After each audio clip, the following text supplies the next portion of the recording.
up, everybody? We're gonna go around this for day 2. My words are slipping out and not yours.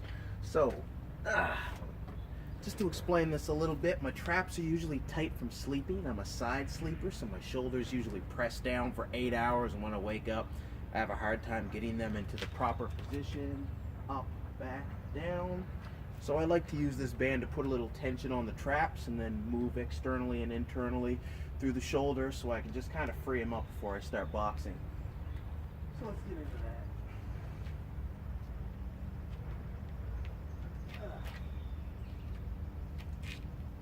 Give you guys the good view here.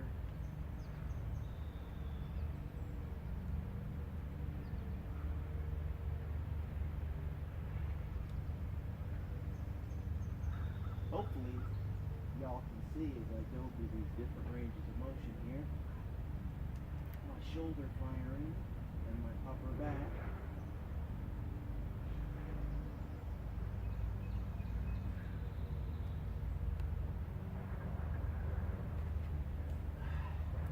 That's just a little something I made up, inspired by the SEAL warm-up. They like to do everything with just 5 reps and just do a lot of variation for 5 reps. Works really well. Instead of loosening up one part of a muscle really well, 5 reps across the entire muscle belly gives you a much greater stretch for your time spent doing it.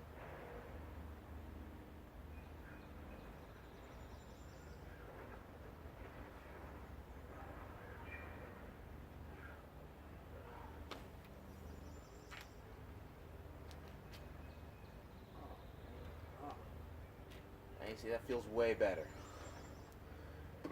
Now we can get into our SEAL warm-up, starting with the head rolls. And you would be surprised with doing a couple head rolls every day will do just for your neck.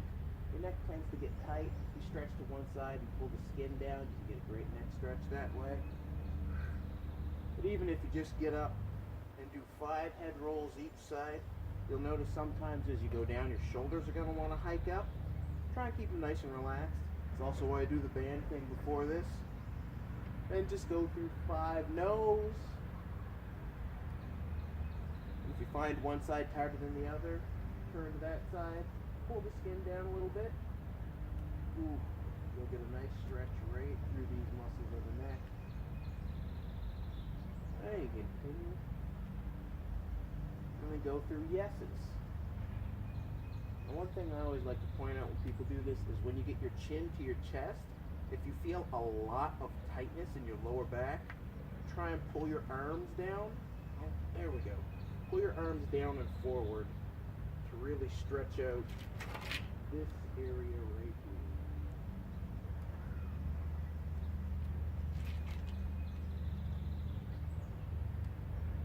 here. And then, of course, this will feel so much great. Just shoulder circles after you do the band. And if your neck and traps are still tight after doing all this, do it again, because your neck and traps are seriously tight.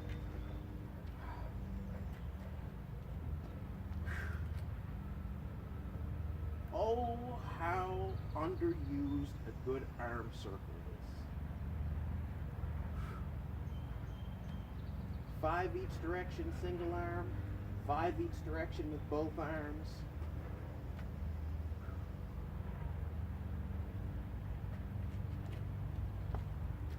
Oh, I should be giving you guys the back view here. And back slaps.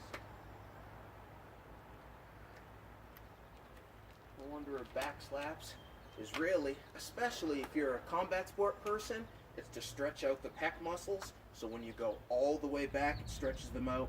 And when you come all the way in, it gives your upper back a nice stretch. Importance of that is whenever you're throwing your punch, it's your chest that aims the punch across. Because if you know the pec deck, which when you bring your arms in, that's what activates the chest muscles. So if I punch out here, I'm using less of my chest muscles than if I punch here. So if you want to hit anyone in front of you, you're going to need a stable chest muscle to really get those punches out. And yes, I'm talking way more this video to practice my on-screen charisma.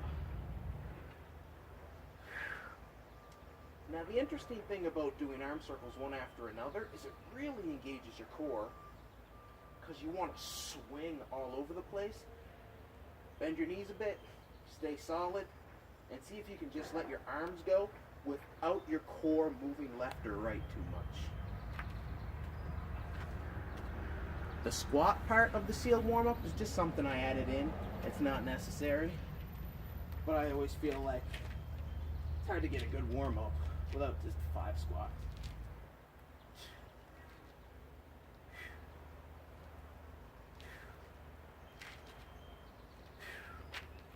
We're going to go into some torso twists here.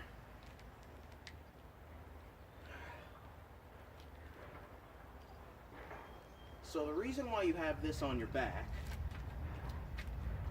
is when I'm turning to my right, my left shoulder is trying to push back against the stick, and the stick is keeping it from doing it. So when I go all the way here, I can go a little bit further because I'm putting tension on my hand and shoulder here and holding myself in place with this other side. If I were to let go of this side, this would swing around. That's how much pressure I'm putting. So it's not just a swinging back and forth, it's a hold, try and push yourself backwards. Turn, try and push yourself backwards.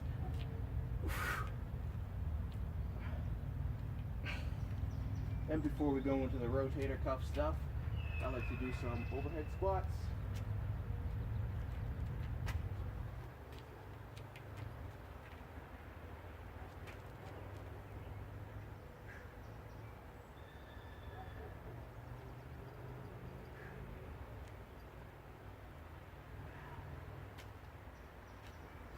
Next part is you're going to do a push and a pull. So I have the bar over my head, pushing it together for 2 seconds, trying to pull the bar apart for 2, and then just swinging it behind me, tapping it in the front. So we're going to push, pull, tap the butt, tap the waist. Push, pull, butt, waist. Back.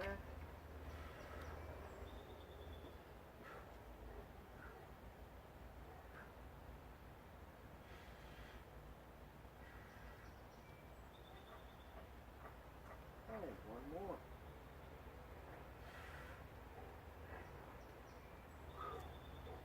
Alright, after that we do, sometimes whenever I teach this to other people I like to leave this part out because they don't understand it, because I'll just show you. Grab it like this, push this here. Now when this was taught to me in college by my teacher, I did it wrong. That's why I'm not such a big fan of trying to teach to people, because they don't understand that when you're here, you're trying to drive your elbow into the broomstick, dowel, whatever you're using. And if you were to let go with your bottom hand, the stick would fly up. So you're going to go 3 seconds pressing against the stick, then relax, gently turn your hand up a bit, 3 seconds pressing there, relax, see if you can get a little more range of motion, and then hold, press into the stick a bit. Ooh, that feels great. You can do that for the other side, put it in the other hand, put it right here, and all I'm doing with my wrist is pressing against the stick and holding it there, seeing if I can get a little range of motion, and pressing and holding it there, and then I'm done. Again, if I was to let go of the top end of the stick, it would just fall. And I'll just go and do my other side.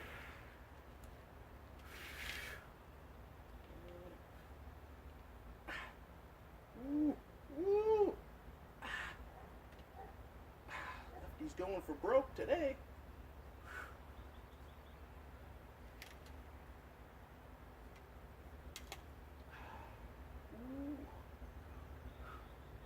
There we go. And don't try and sacrifice posture. You'll see my shoulders round forward. Don't do that. Only bring your arm back as far as you can keep it with good position, and then just apply the pressure. Now that was the full upper body part of the SEAL warm-up. Lower body, lower body, lower body because it's a party. Put this dowel on the ground, bring up the foot. If your right hand's holding the dowel, your right foot comes up. Just do some toe circles. This is really a joint by joint warm-up approach. You'll feel great. 5 circles one way, go 5 the other. And what you're going to do is you're just going to bring the knee up, squeeze the opposite glute. So when that knee comes up, squeeze, good, bring it down. On the 5th one, hold it there. Just shake your heel left and right. What this does is loosen up the hip. So, ooh. You can just keep it right there, shake it around, and then you're going to go right into your leg swings. Now when your foot swings back, squeeze that right glute to swing it back up. Sorry. And when your foot swings forward, squeeze the right glute to bring your leg back. I got that mixed up. All my kinesiology friends are going to be yelling at me for getting the muscle contraction part wrong. After you do 5, swing your foot across your body. Get my ass beat by a bunch of kin dudes because I don't have the perfect enunciation of myofascial release. You would not believe how competitive the kinesiology program is. People will beat you up for a 4-liter jug of water. Those were the days. Alright, bring it up, squeeze the opposite glute.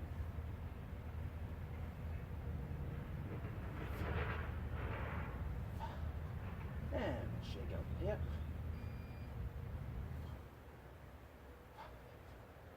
And front swings.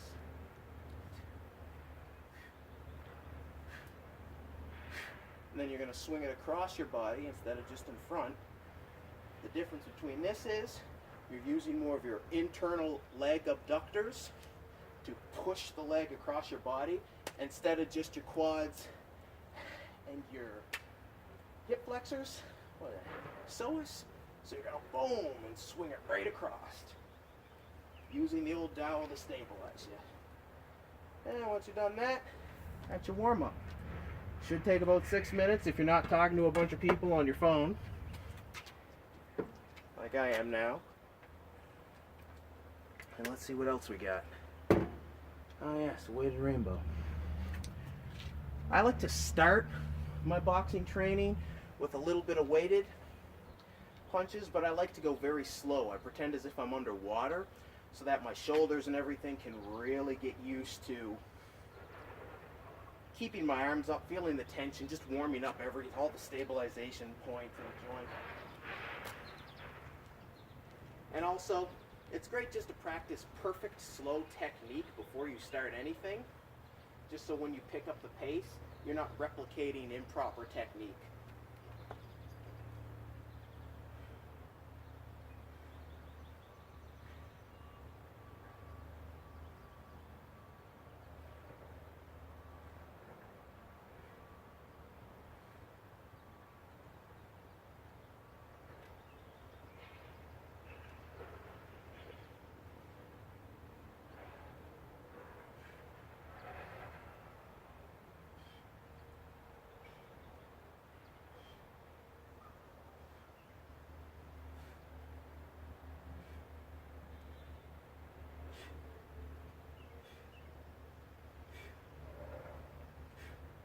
When you're throwing those uppercuts, it's really a turning of the waist.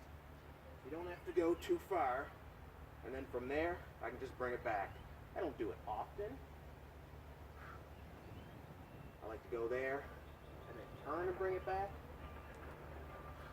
Pick your poison.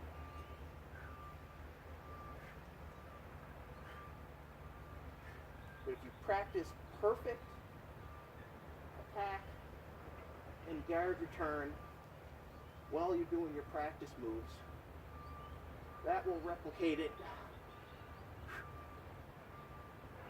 in a sparring session.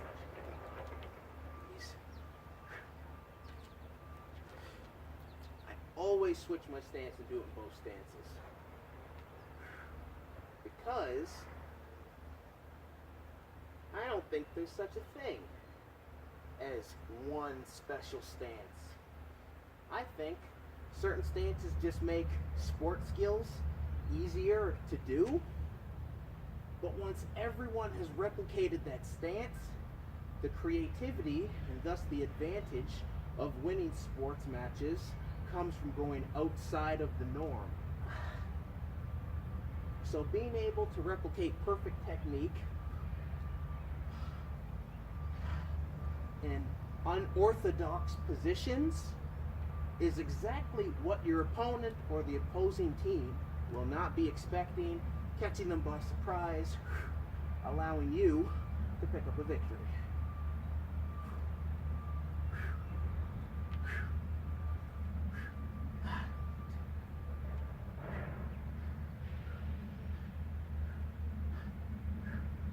All right.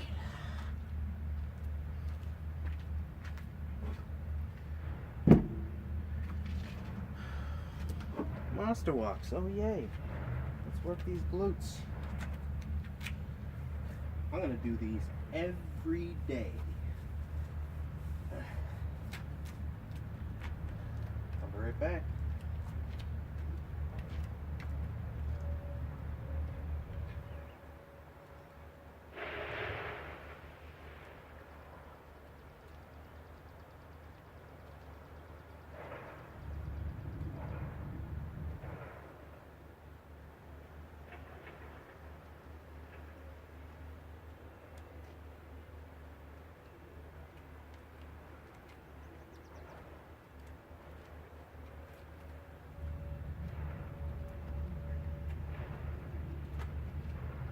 Gotta make sure I don't hit the cat. And I have to make sure I don't hit the cat because that's happened before in a previous video. So I like to go forwards and backwards and also side to side. Just to work every angle of the giant muscle group that is this whole hip capsule right here.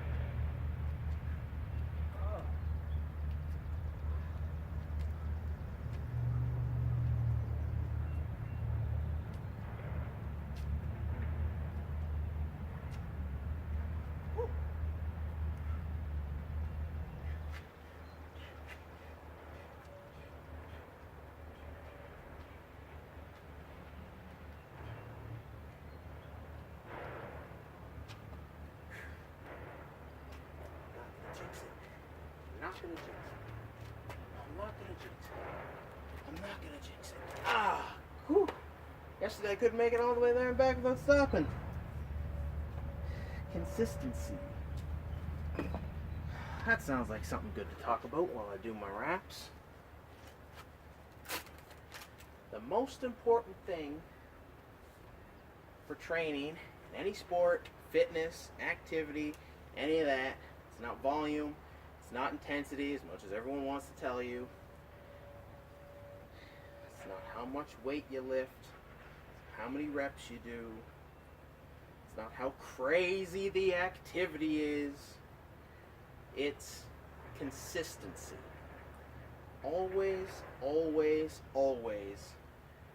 You find the minimum amount you can do every day without hating it, and do that.